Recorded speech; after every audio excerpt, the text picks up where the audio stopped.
The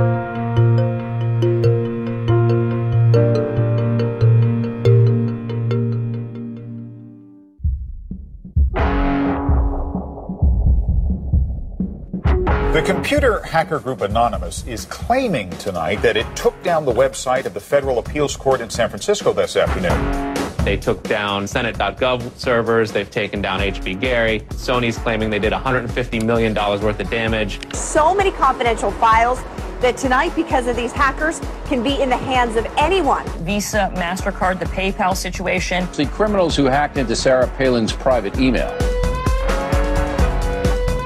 The Church of Scientology says Anonymous is a cyber terrorist group of religious bigots. Anonymous and this other group called Lulz Sec. They seem to be wanting to prove a point. Anonymous kind of was like the big, strong, buff kid who had low self-esteem. And then all of a sudden punched somebody in the face and was like, holy shit, I'm really strong. And Anonymous calls itself the final boss of the internet. And sometimes it proves to be really fucking true. You are going to violate the freedoms of the internet, you certainly better watch the fuck out. They are kind of the rude boys of activism. There's a real rough edge to them, which I think also is one reason why they garner so much love and hate from people, too. They represent a certain sort of chaotic freedom. Individual, young, nameless, faceless folks are having geopolitical impact. I mean, it's both exhilarating to realize that and terrifying to realize that. It kind of depends on how that power is wielded. We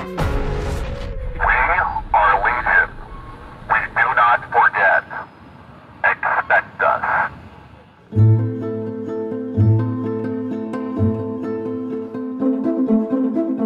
We stand for freedom. We stand for freedom of speech, the power of the people, the ability for them to protest against the government, to right wrongs. No censorship, especially online, but also in real life. We have members throughout society and all stratas of it worldwide. Yet we have no leadership. It's one voice. It's not individual voices. That's why we don't show our faces. That's why we don't give our names. We're speaking as one, and it's a collective. Good timing. I would love to live in a country where the government fears its citizens and not the other way around. But right now, plenty of anonymous actors are in hiding because of fear of reprisals by the government. I've been called many things. There's unpatriotic. That we're just a bunch of children sitting in our parents' basement. I got called a terrorist sympathizer. We've been called kids, we've been called cyberbullies, we've been called hooligans, and sometimes those words aren't entirely unfair, but this is a serious political movement. No one, in the general public really seems to get it. What they don't seem to get is that the ability for Anonymous to be everything and anything is its power. Anonymous is a series of relationships, hundreds and hundreds of people who are very active in it and who have varying skill sets and who have varying issues they want to advance and who are collaborating in different ways each day. They're a little bit like a prism or kaleidoscope. They've got many different facets and many different sides. Of course, when you spend enough time with them, you start to get a sort of feel or texture that's not just random, right?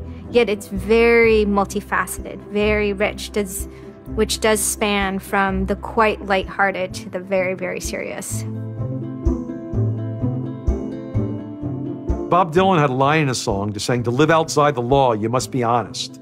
They might do something which isn't technically correct, maybe it's not legally correct, but they're doing it for purposes that in their minds at least are ethical.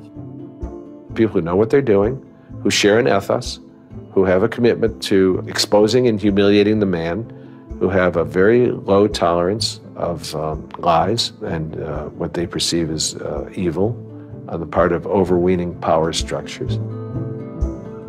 They share information, they share tools and techniques, and they are currently having a very good time.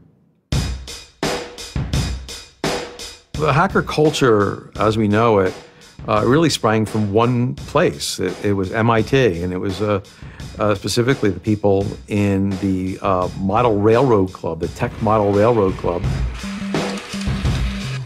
Hacking originated as humorous pranks. When the guys at MIT put a Volkswagen up on top of the dome of the building, and people woke up and saw the car up there in the morning, or they measured a bridge by the body lengths of somebody. I would say his name was Brian, and discovered the bridge over the Charles River was, 822 Brians. These are funny things. That's where hacking originated, and it migrated into engineering and computer communities. It's witty, it's pranks. I'm Chris Weishopel, former member of the Loft. We don't necessarily say hacking group because it makes it sound like we're hacking, so we used to call it a hackers think tank. Hacktivism was a term coined by a group called Cult of the Dead Cow. The Cult of the Dead Cow was really kind of sort of like a propaganda type of organization. They had a guy who's the minister of propaganda. They're kind of merry pranksters. Like everything they did was completely over the top. One of the guys there coined the term hacktivism because he saw one of the things his group was doing, which he called hacktivism, was writing software that people in other countries could use to communicate securely, even if their government was spying on them. So the principle was it was freedom of expression. It was everyone should have access to the internet. Everyone should be able to communicate and get their message out on the internet. Even more important in countries where there was repressive regimes, that if you said something against the regime, they would come and take you away, and you weren't saying it anymore.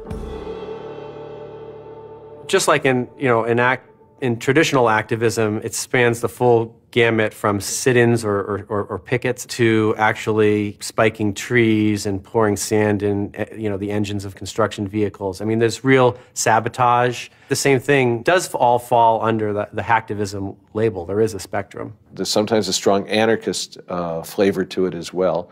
It's resistance to authority and those who would impose groupthink and group behavior on people, which was rightly perceived to be a consequence of the digital revolution as it was used by people in power to do hacking on behalf of righteousness and to redress the grievances of the world. Lance lowered Don Quixote on his horse, nag though she was, flying at the windmills of modern life.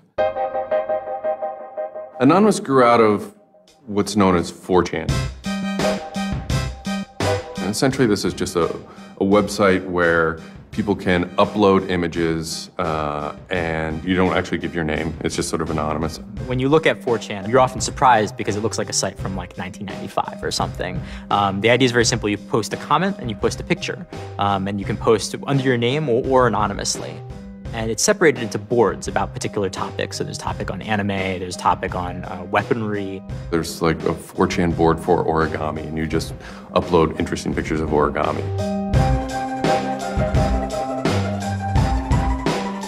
And then there was a group called the B board, which essentially was for like anything goes. The first time anybody goes on B, it's kind of an instant revulsion. Because there's never a time that you go on there where you don't see something horrible. That instantly puts off a lot of people. The idea is post something that can never be unseen. Half of the posts on B are there specifically to make people not want to come back to B. It's what you get when people are allowed to express themselves with absolutely no restrictions whatsoever. It's the kind of sum of human imagination, and people can get together and think together without any limits or parameters. It's the most vile, disgusting, and funny thing on the internet.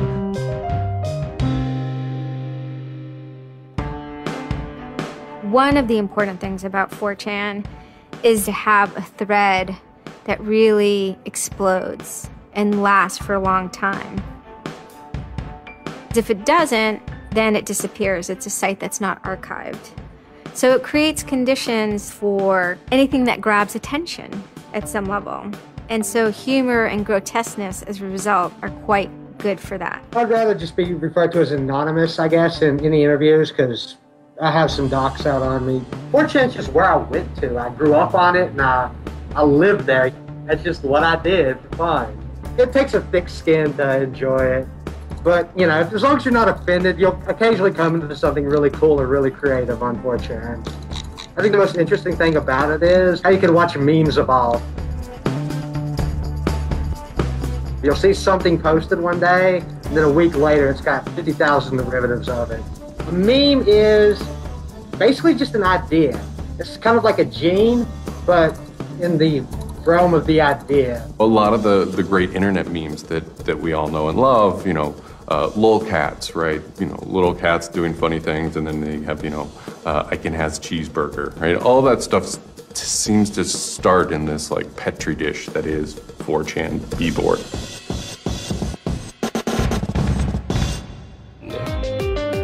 Say it publicly and you're insane. Chocolate rain. Name any meme from the last about 6 years, and I'll bet you either in its first posting ever was on 4chan, or at least one of its earliest revisions that became what it was on 4chan. I can see the food situation is so we'll be on our way. It's basically the best breeding ground for internet culture, as far as I'm concerned. With your neighborhood insurance rates, chocolate rain. 4chan is also very known for acts of trolling. Trolling is a fucking art. Trolling is getting the person you're talking to get as pissed off as they possibly can, and for no reason except for your own enjoyment. Maybe you're trying to illustrate a point, but it's mostly for your own enjoyment. For them, it's funny that like people think the internet is serious business. And if people think the internet is serious business, it's a troll's job to make their life terrible. The idea of anonymous came initially as a joke. I mean, somebody suggested that what if the whole site, what if 4chan, what if B was just one person? And what if that's just one guy called Anonymous sitting somewhere and you're just reading all these posts by one guy? And it kind of looks like that from the outsider's perspective. I mean, there's no way to tell the difference. It might as well be one guy. Fox News did a very famous segment about it.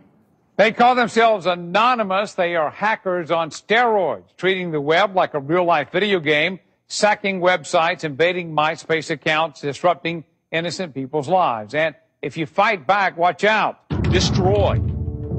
Die. Attack. Threats from a gang of computer hackers calling themselves Anonymous. I've had 7 different passwords and they've got them all so far. Anonymous hacked his site and plastered it with gay sex pictures. His girlfriend left him.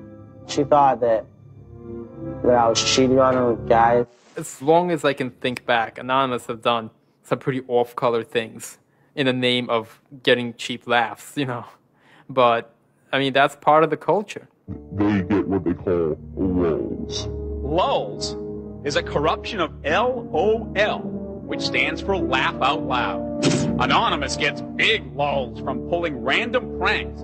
For example, messing with online children's games like Habbo Hotel. Habbo Hotel was this online community where you had an avatar and you walked around and talked to other people. It was kind of like an early version of, you know, World of Warcraft or Second Life or any of those virtual worlds. What the people on B did was invade Habbo Hotel, created, you know, thousands of avatars. They all had this one uniform of a black guy with a big afro wearing a black suit.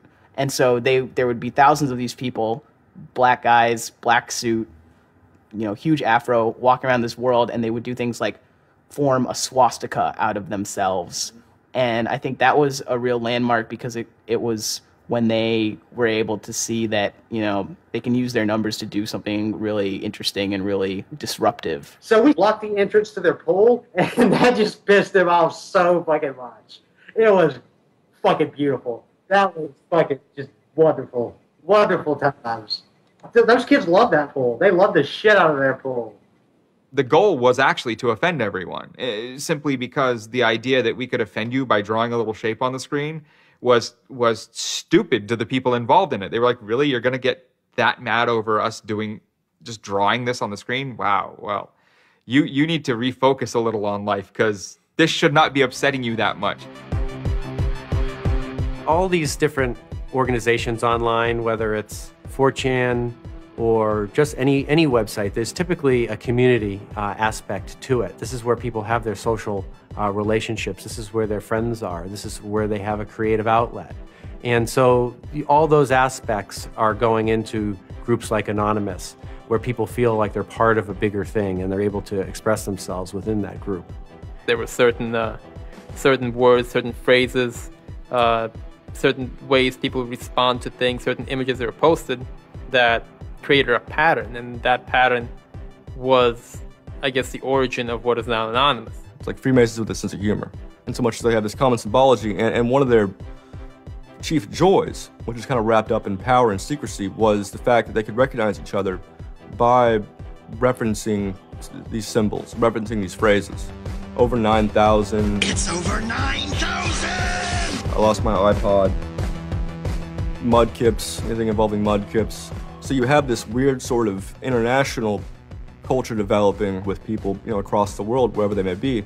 In late 06 and, into early 07, there's a bit of a sea change where instead of just posting a bunch of content or randomly saying we're going to go over to some website and post a bunch of dirty comments against someone, it becomes a little more organized. Welcome to the Hal Turner Show. They went after a guy named Hal Turner. I am being discriminated against because I'm white. Hal Turner was a neo-Nazi who was, big online and had a podcast. I think that the 14th Amendment was not ratified properly, and I think, therefore, it is still okay to have Negroes as slaves in America. The first time I heard about Hal Turner is he was knocking somebody on 4chan. There's a million neo-Nazis out there. But he started picking on our dudes, so we had to go to our dude's fucking defense, and it just so happened that he was a neo-Nazi, so that's a bigger reason that he's a fucking dickface. Who are you? Where are you calling from?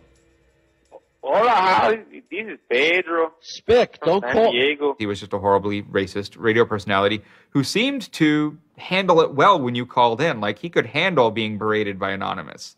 And that made it very interesting. It made it a bit of a challenge. It wasn't some guy who just either crumbled or stopped answering the phone. It was a guy who would yell back.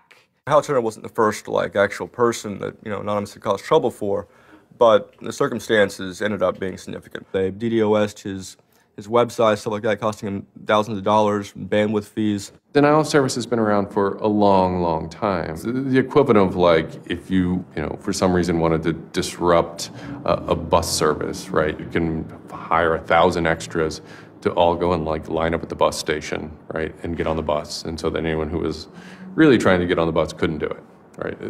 It's as simple as that. When you stop trying to visit, website goes back up, no permanent damage. We DDoSed him, and then we kind of trolled him in real life. We sent countless pizzas to his house. We signed him up for escorts on Craigslist. We sent a bunch of pallets of industrial materials to his house, which he ultimately had to foot the bill for.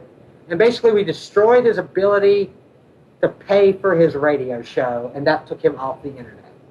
And then they ended up getting some real hackers to help them out. This wasn't sort of pranks. They actually were able to get into Hal Turner's private servers and his mail servers and find some interesting emails that he was serving as an FBI informant, which, if you're a right-wing neo-Nazi, is not a good thing to be. And obviously him being an FBI informant and also his reaction, his sort of douchebaggy reaction to the raids, damaged his credibility within the white nationalist scene, which is a shame. Hal Turner's gone. He's been prosecuted by the feds for threatening judges. What follows is a period of confusion and anger in which, the original Anonymous people, the sort who want to keep Anonymous as this nihilist little, ridiculous group, are upset that now, that the most terrible thing on the internet is now becoming a force for good all of a sudden. I'm Mike Vitale, and my handle is Seth Dude. Now, this is January 2008. Anonymous is strong now. We're not a little dinky fucking group anymore. This is millions of people worldwide, and we're watching. And then Scientology stepped in with a big target on its chest. A video came out of Tom Cruise. It was supposed to be an internal Scientology video, talking about secrets of Scientology. Being a Scientologist, when you drive past an accident, it's not like anyone else. As you drive past, you know you have to do something about it because you know you're the only one that can really help. It talks about you're the only one who can stop, bad things from happening. And so this is kind of widely mocked online. It circulated like wildfire. Instantly, the Scientologists post a DMCA, Digital Millennium Copyright Act. And this is a way that if you own content, you can go to video sites, upload sites, and have your content pulled when someone uploads it illegally. So Scientology's always at odds with the internet, always trying to legally bully people out of fucking them over on the internet. They always did that. And then here they are trying again, but you know what? Anonymous saw that and they said, oh, you guys just fucked around badly. Like, you're trying to censor our internet. Are you trying to take a joke away from Anonymous? Like, you don't do that. A few Anons, a few people on 4chan posted, hey, we should grab that video and post it on a few other sites. What followed was, this is a term called the Barbra Streisand effect. And this video, as they're attempting to suppress it, went everywhere. Like, everywhere you look on the internet, you were gonna stumble upon this video. Actually, Gawker, the site that I worked for, was, I think, the first one to put it on the website, and we got in a huge legal battle with Scientology, who wanted us to take it down.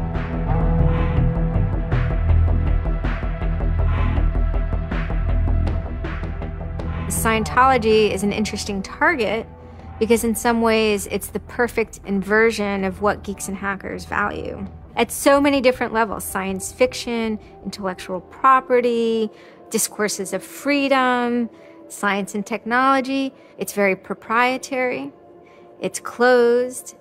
And so in some ways, if you had something like a cultural inversion machine and you stuck geeks and hackers in there, you'd get something that looks a lot like Scientology.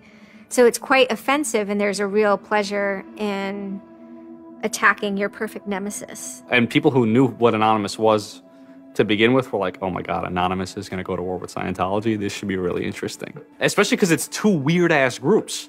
I mean, I've been an Anon for a long fucking time. I know Anonymous is really strange. They're weird, and the stuff we like is weird, and it's really not mainstream at all. Now you have Scientology. Also really weird. A lot of crazy shit goes down. Anybody on the outside who's seeing this is going, let's watch these two retards fight. Like, both their pants are going to fall down, they're going to triple, and then it's going to hurt everybody, and it's going to be hysterical. And then that's when 4chan kind of reared into action, really reared into action. And they started to troll the Church of Scientology. And this took the form of pranking the Dianetics hotline, ordering pizzas. I go to call them on the phone, and it's busy. And that's their main fucking Dianetics hotline. Their Dianetics 800 number, you can't get through because Anons have completely fucking clogged it and just probably saying stupid shit. The whole idea was just you call them just to keep them on the phone. What's an Elron? How do I Dianetics my face? They were not expecting that, and they couldn't handle it. I'm Brian Mettenbrink.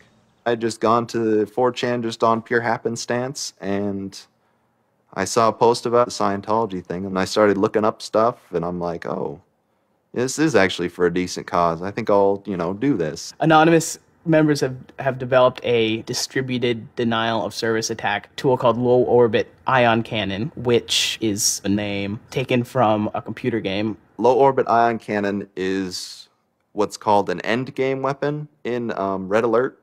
All you had to do was literally follow instructions, step by step.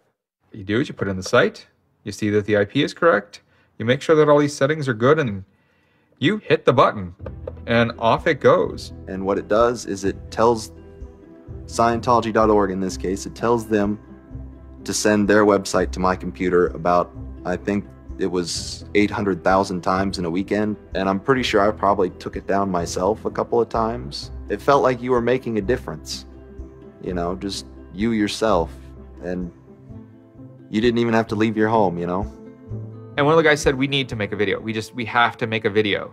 Hello, leaders of Scientology. We are Anonymous. When the video came out on January 21st, that was one of the first times that Anonymous, as a culture, started referring to itself as Anonymous as a movement. That video probably changed everything. We are Anonymous. We are Legion. We do not forgive. We do not forget. Expect us. It basically looked like if a computer was going to tell you that he was going to beat the shit out of you, this is what it would look like. That one video really galvanized that moment of innovation. That's exactly like with that video, internet activism, as it's known today, was born. And you just see this consensus forming that it's going to happen. So we made the code of conduct. Don't bring weapons. Dress accordingly. Cover your faces, because they will try and find out who you are and screw with your life. Rule number 17. Cover your face.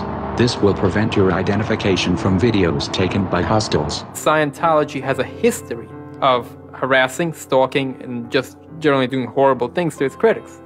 So people needed a way to hide their identities. A lot of people had very legitimate fears. They don't want to be followed home. They don't want to be stalked. They don't want to put their families and themselves in danger. Everyone was going, well, we're going to wear a mask. What's the only fucking mask that we all already know or have a joke about? And it's the Guy Fawkes mask. You see the movie V for Vendetta, the ending scene where everyone's wearing the Guy Fawkes mask. That is very reminiscent of what Anonymous thinks Anonymous is.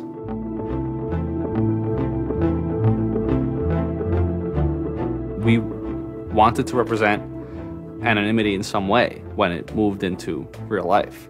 I think that the Guy Fawkes mask was one of the most natural things to happen. It is the idea that none of us are as cruel as all of us. You have this massive crowd of people who are anonymous that is going to fight against a bigger thing and win. Even after watching the video, it's like, yeah, this is great, but who's actually gonna do it? Who's gonna step up? Are people actually gonna get out of their house? And I guess we were really affected by the stereotype of that whole community, there being internet nerds, that too afraid to leave their mom's basements. No one thought that they were gonna come out.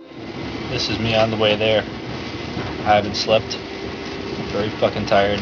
And I remember going to the park that day, and it's really fucking early in the morning, which I thought was a bad idea. And I'm smoking a cigarette, and I'm looking around like, where the fuck is everybody? There's nobody here. So here I am, sitting in Bryant Park, waiting for the other announce to show up. I remember thinking like, oh fuck, like, am I gonna be the only one in the park? Am I gonna walk to Scientology with fucking 6 or 7 people? Which totally defeats the entire purpose of this, because now they could single me out, you know? Then I get up and I start walking around, and I see there's a lot of green balloons over there for some reason. On the other side of the park, there was like fucking 200 people. There was Guy Fawkes masks everywhere. And I'm like, holy shit, this is huge. There's a fucking lot of us. That's pretty good. I had no idea how many Anons there were until we started moving. And it just fucking got bigger. I remember walking through Times Square, and everybody in Times Square was an Anon. Like, and you know, this is like a fucking 1,000 person per like fucking minute foot traffic area. And everywhere I'm looking, I'm seeing fucking Anon symbols. It was fucking wild. It was really wild.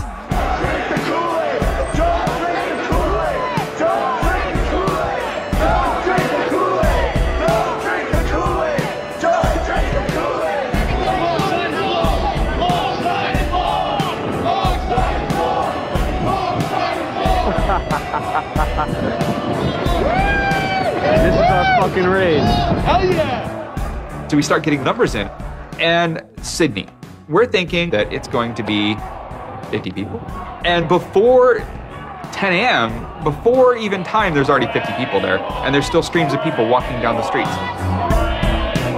A couple hours into it, you know, because I didn't go to bed until 1 in the morning, you know, you're looking at Sydney as, wow, there's 250 people in Sydney. The cops are estimating higher than that for their reports. What just happened?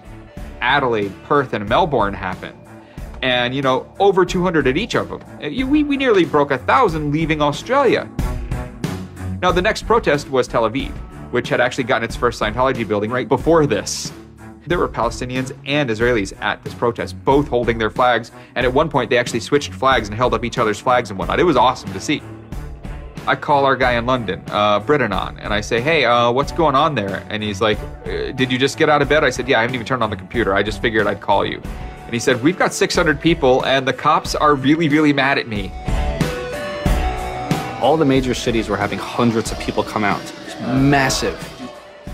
Clearwater had like 300 people. I don't think anyone beat out LA. I think LA had over 1,000 people. We are Legion!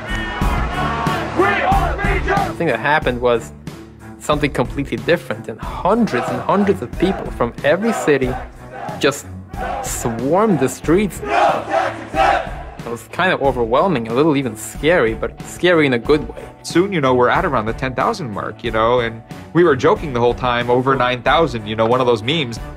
It was too surreal. It was not believable. You go by what name? We are Anonymous. It was very empowering, especially after people saw the thousands of people showing up. This was it. We owned the world at that point. We all met each other. The idea of an Anon is you're fucking alone until you get to 4chan, you know, and then these people all think like you, you know?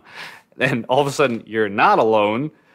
You are with fucking 500 others, you know, they all know the same jokes as you. They all clearly have similar interests as you. Here's your culture. You meet your own people finally. It's perhaps a little surprising. It's not just preteens or teenagers. There's a far more even mix of males and females than you would imagine otherwise. And you know, there were a lot of you know, these so-called, you know, guys who weren't socially good. They were very awkward. They still lived at home at 23, half of them virgins. And I'll tell you, the amount of those people who got laid from these protests happening is in the thousands that would not have for years probably. That's why those protests were so important. It was a chance to finally meet other people that were previously anonymous and unknown, and hence it was the moment of the end of their anonymity. Scientology, they kind of fought back, so to speak. They posted stuff online. While claiming they are peaceful, in less than 3 weeks, anonymous members made or encouraged 8,139 harassing or threatening phone calls, 3.6 million malicious emails, 141 million hits against church websites, 10 acts of vandalism, 22 bomb threats, and 8 death threats against members and officials of the Church of Scientology. They wanted to find me. They did. They hired PIs. They started taking pictures of us, threatening to sue us. I did the whole low orbit ion cannon stuff, and then I pretty much just went about my life after that for, I think it's 6 months, and then the FBI showed up here at my parents' house. 2 men got out of the car and took Flashed took their jackets off and laid their guns on the front seat and came up to ask us if Brian was home and explained that they were the FBI and they were looking for Brian, and I've never been so scared. I did the second most damage is what Scientology said. I sent the second most out of everybody. So I got the maximum for my category, which was 1 year in prison and 1 year supervised release. I think, you know, the way I feel is for what I did was one of the most, like, lopsided punishments I've ever, like, read about or heard of. Yeah, I think it's ridiculous, especially the year supervised release where I can't touch a computer for a year. I'm not sure what that's supposed to solve except make my life difficult. So that computer behind me back there, I could go back to prison if I went over and touched it. I'm very proud of what he did. He stood up for what he believed in. I never would even dream of hurting anybody, you know. It's just not me.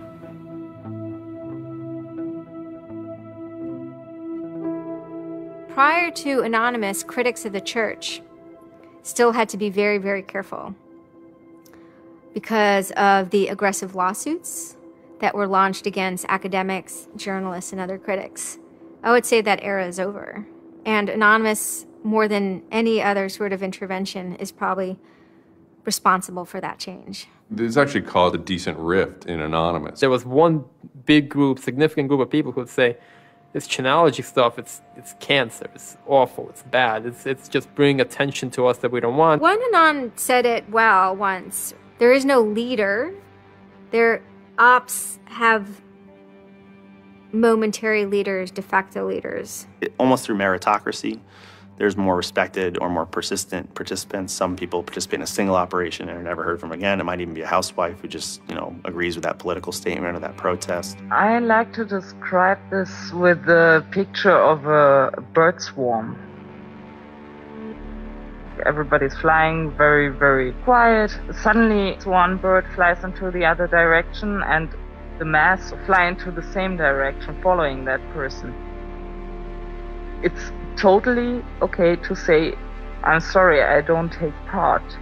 When chronology was running full force, it was like a kid stretching for the first time and actually seeing the real power.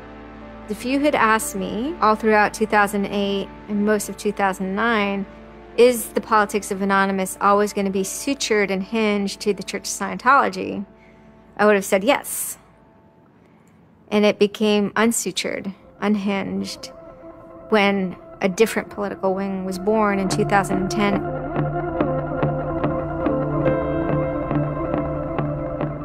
It is our task to find secret, abusive plans and expose them where they can be opposed before they're implemented. The interesting thing about someone like Assange is that he actually also sprang from, a hacker culture. It's a mentality of spreading information.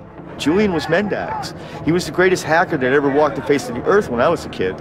I mean, they rumored he could move satellites around in space by hacking into NASA. Maybe it never happened, but it was a myth that kept young kids like me wanting to plug a computer into a modem and see if I can move some satellites around. WikiLeaks is an instantiation of the hacker ethos. Truth wants to be free, and we want to liberate it. WikiLeaks released a huge trove of diplomatic cables. There was a lot of controversy from every quarter of society. The WikiLeaks website released nearly 400,000 secret U.S. files on the Iraq War late today. It was the largest leak of classified U.S. files in history. There was one particular moment that really sparked the fire, and this was when PayPal, MasterCard, and Amazon pulled services for WikiLeaks. So all of a sudden, there's no way to actually process donations to WikiLeaks. And then people went and found neo-Nazi groups. Visa and MasterCard were perfectly fine with you being able to PayPal, being able to make donations to them. But WikiLeaks, no. I think WikiLeaks is doing a good thing. It's just a total hypocrisy. They got their little fucking banking mafia to fuck, WikiLeaks over. People were incredibly angry. There was a real sense of rage. Anonymous DOSed PayPal. They were pissed. The numbers of participants were massive. And they managed over the course of a couple of days to disable the websites of MasterCard and PayPal. It was beautiful. Because what you had is people finally stood up for something.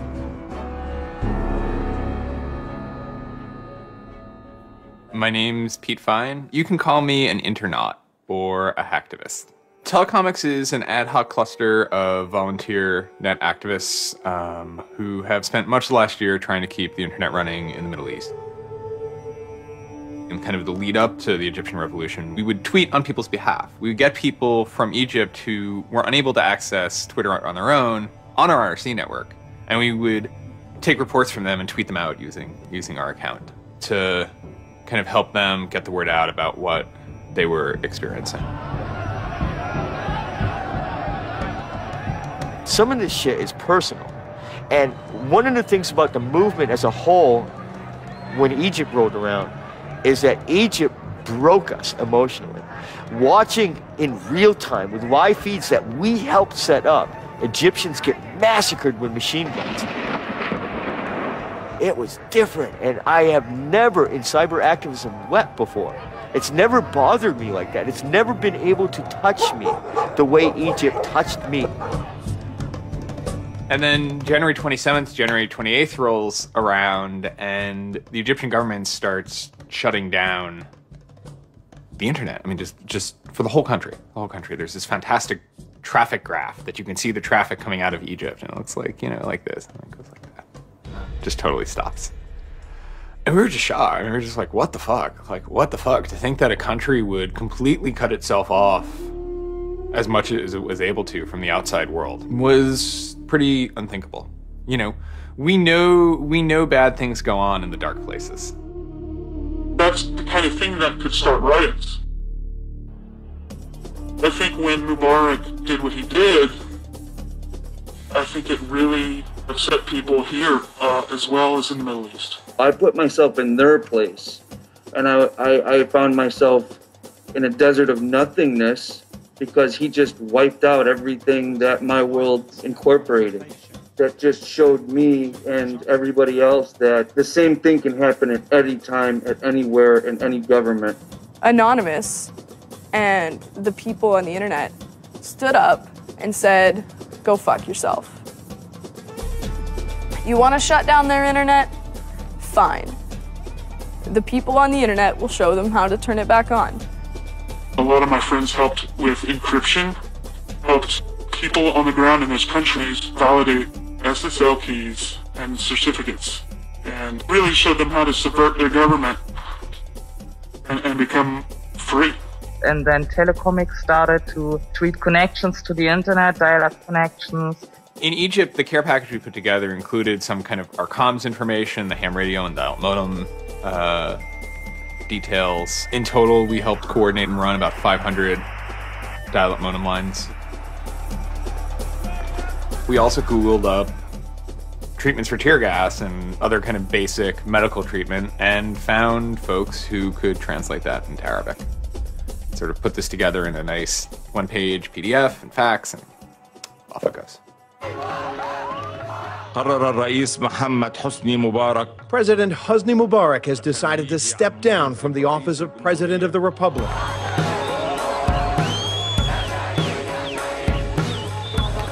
When Mubarak left, it was a hell yeah moment.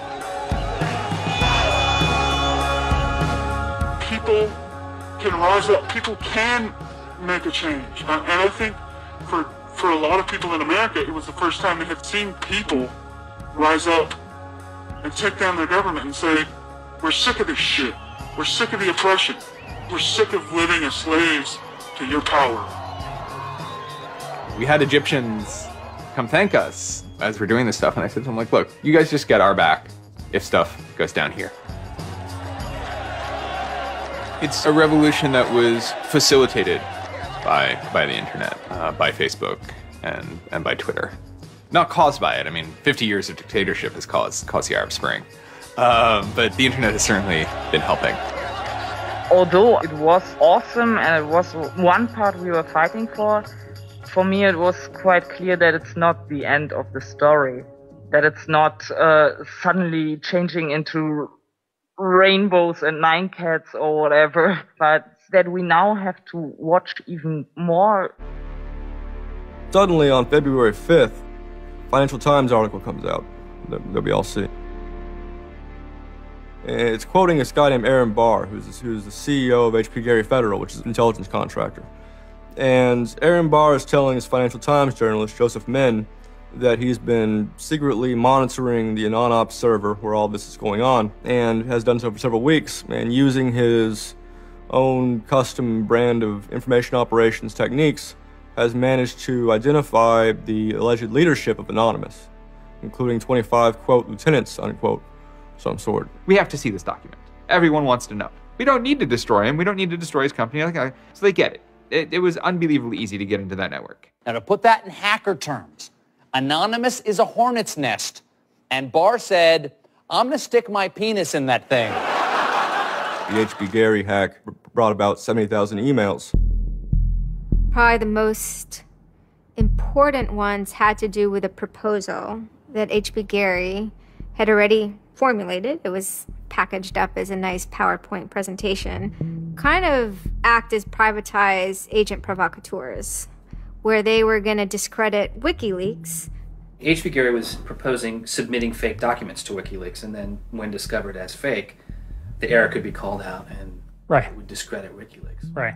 So there's a lot of like specifics that I can't talk about. So let me try to answer that though in a general sense. Well, first of all, it's probably no surprise to anybody. I'm not a big fan of WikiLeaks. I think that the broad purpose of trying to get as much information, proprietary or classified information for the government, expose that, is an extremely destructive and dangerous purpose.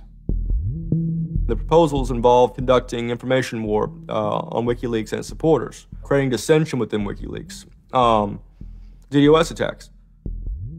You also wanted to launch cyber attacks on WikiLeaks infrastructure to get information on document submitters. Well, one thing I guess I want to make sure is clear is,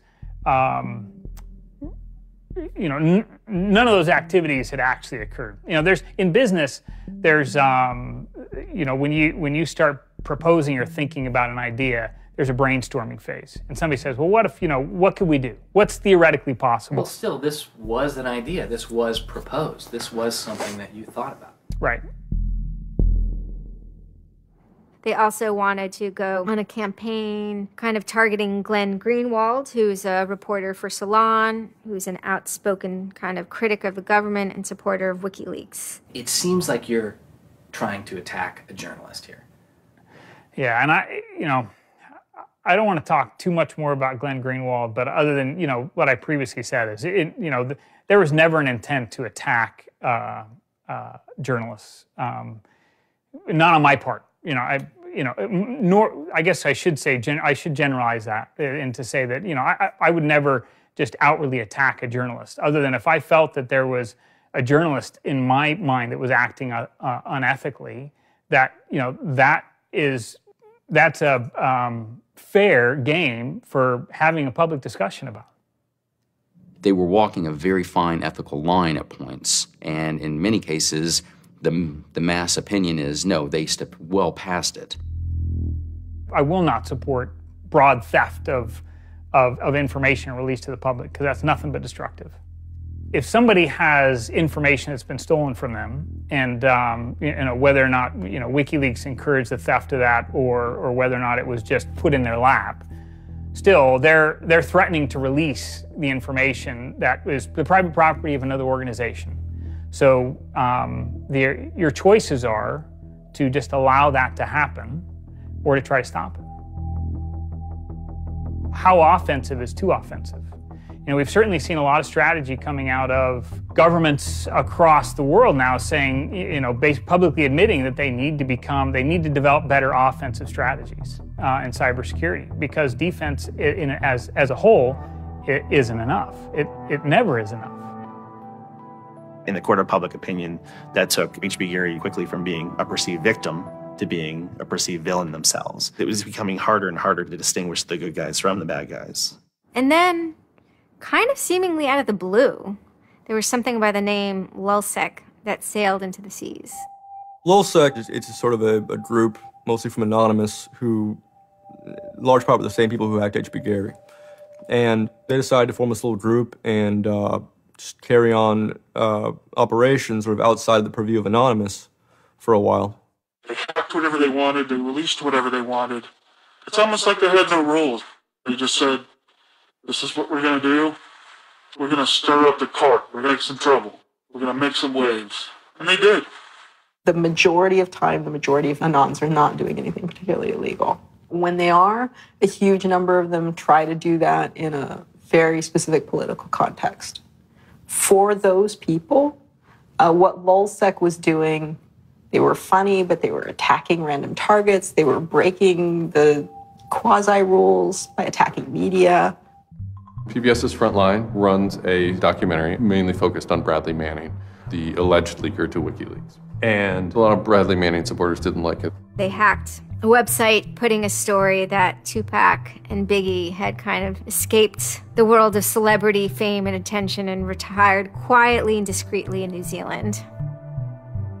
Lulzsec, when they attacked PBS, you know, that gave me the creeps, you know. As a journalist, I'm not too thrilled with the idea of someone judging that we don't like you to write that.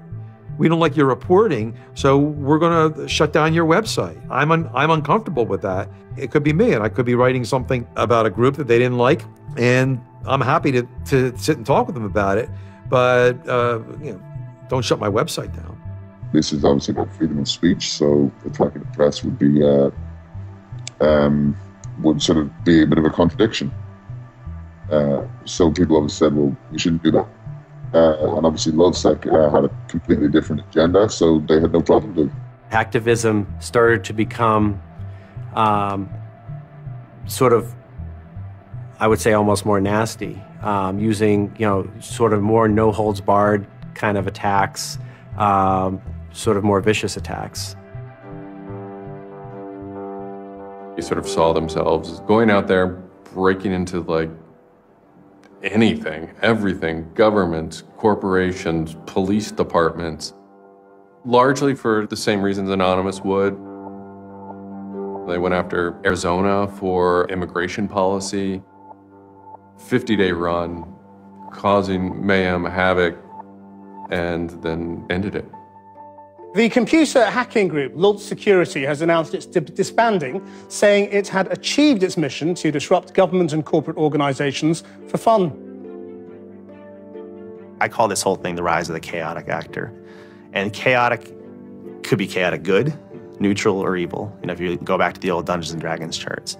And some people see Anon Ops initially, let's stick with Anonymous, as chaotic good. They saw Operation Payback, or they saw attacking Scientology, and they say that's good. It's like Robin Hood, right? Chaotic good. Outside the system, but doing something good. Other people saw Anon as chaotic evil, like the Joker. They just want to see the world burn and doing potentially irreparable damage. And the truth is, yes, it's the entire column of chaotic. I'm actually a little less concerned about some of the things LulzSec's done and more concerned about the next generation of LulzSec, the next turn of the crank of who takes it further or is more aggressive. Whoever fights monsters, should see to it they don't themselves become one. Really, as powerful as they seem to be, LulzSec and Anonymous are really small potatoes compared to the bigger operations that are going on that we don't hear about, maybe operations funded by government. 16 people were arrested today, but dozens of FBI agents targeted alleged members of the loose-knit hacking group. Armed with search warrants, agents hit 6 homes in New York, along with locations across the country.